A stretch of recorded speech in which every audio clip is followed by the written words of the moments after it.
και ηττημένους. Αποτελεί μια μεγάλη νίκη από μόνο του. Σήμερα όλες και όλοι μαζί γράψαμε μια λαμπρή σελίδα στη σύγχρονη ευρωπαϊκή ιστορία. Αποδείξαμε ότι ακόμα και στις πιο δύσκολες συνθήκες η δημοκρατία δεν εκβιάζεται και αποτελεί κυρίαρχη αξία και επιλογή διεξόδου. Αποδείξαμε επίσης ότι όταν ένας λαός έχει πίστη και συλλογική συνείδηση μπορεί να αντέξει και να ξεπεράσει ακόμα και τις μεγαλύτερες δυσκολίες. Θέλω από καρδιάς να ευχαριστήσω τον καθένα και την καθεμιά από εσάς ξεχωριστά. Ανεξάρτητα από το τι επιλέξατε στην κάλπη σήμερα, από τώρα και στο εξής, είμαστε όλοι ένα. Και χρέος μας είναι να κάνουμε ό,τι καλύτερο μπορούμε για να ξεπεράσουμε αυτή την κρίση και να ξανασηκώσουμε την Ελλάδα ψηλά. Διαφυλάττοντας ως κόριο οφθαλμού την εθνική ενότητα, αποκαθιστώντας την κοινωνική συνοχή αλλά και την οικονομική σταθερότητα.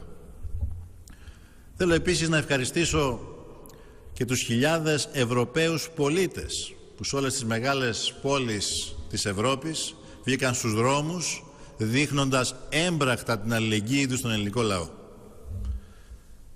Έλληνες, σήμερα με δεδομένες τις δυσμενείς συνθήκες που διαμορφώθηκαν την προηγούμενη εβδομάδα, κάνατε μια πολύ γενναία επιλογή. Ωστόσο, έχω πλήρη συνείδηση ότι η εντολή που μου δίνεται δεν είναι εντολή ρήξης με την Ευρώπη, αλλά εντολή ενίσχυσης της διαπραγματευτικής μας δύναμης για μια επίτευξη βιώσιμης συμφωνίας.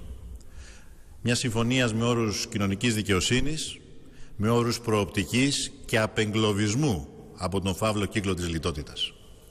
Και αυτή την εντολή θα την υπηρετήσω χωρίς χρονοτριβή. Γνωρίζουμε όλοι πως εύκολες λύσεις δεν υπάρχουν. Υπάρχουν όμως δίκαιες λύσεις. Υπάρχουν βιώσιμες λύσεις. Αρκεί να το επιδιώκουν και οι δύο πλευρές. Θέλω επίσης να επισημάνω ότι με τη σημερινή ιστορική και γενναία επιλογή του, ο ελληνικός λαός απάντησε στο σωστό ερώτημα και ταυτόχρονα άλλαξε και το ερώτημα του διαλόγου στην Ευρώπη. Δεν απάντησε στο ερώτημα μέσα ή έξω από το ευρώ. Αυτό το ερώτημα πρέπει να φύγει οριστικά από τη συζήτηση. Δεν μπορεί η Ευρώπη να είναι ο μονόδρομος των μνημονίων της λιτότητας. Ο ελληνικός λαός σήμερα έδωσε απάντηση στο ερώτημα ποια Ευρώπη θέλουμε. Και απάντησε γενναία, θέλουμε την Ευρώπη της αλληλεγγύης και της δημοκρατίας. Από αύριο η Ελλάδα θα προσέλθει στο τραπέζι της διαπραγμάτευσης.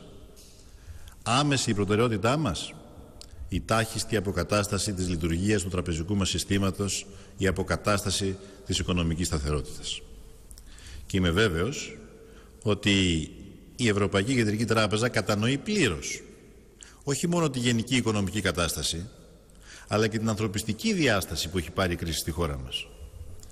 Ταυτόχρονα είμαστε ήδη έτοιμοι να συνεχίσουμε τη διαπραγμάτευση με ένα πλάνο αξιόπιστης χρηματοδότησης, με ένα σχέδιο αξιόπιστων μεταρρυθμίσεων που θα έχουν την αποδοχή της ελληνικής κοινωνίας, με κριτήριο πάντα την κοινωνική δικαιοσύνη και τη μεταφορά των βαρών από τους αδύναμους στους οικονομικά ισχυρούς και με ένα αξιόπιστο σχέδιο άμεσων αναπτυξιακών επενδύσεων σε συνεργασία με την Ευρωπαϊκή Επιτροπή. Ταυτόχρονα όμως, αυτή τη φορά στο τραπέζι της διαπραγμάτευσης θα βρίσκεται και το θέμα του χρέους. Πόσο μάλιστα όταν το ίδιο το Διεθνές Νομισματικό Ταμείο στην έκθεσή του το παραδέχεται.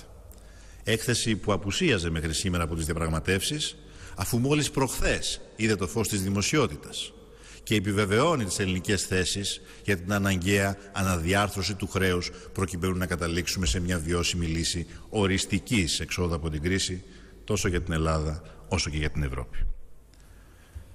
Ελληνίδες, Έλληνες, τούτη την ώρα ο τόπος χρειάζεται περισσότερο από ποτέ ενότητα και συνοχή, ομοψυχία και ειλικρινή συνεννόηση προκειμένου να ξεπεράσουμε τις δυσκολίες.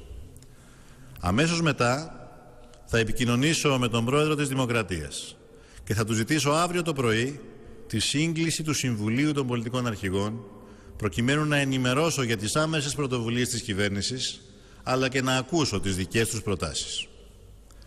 Σήμερα γιορτάζουμε την νίκη της δημοκρατίας. Από αύριο όμως όλοι μαζί συνεχίζουμε και ολοκληρώνουμε την εθνική προσπάθεια για μια συμφωνία διεξόδου. Με ισχυρό σύμμαχο την πίστη του λαού μας στις δυνάμεις του, με ισχυρό σύμμαχο τη δημοκρατία και το δίκαιο που είναι με το μέρος μας, είμαι βέβαιος ότι θα τα καταφέρουμε.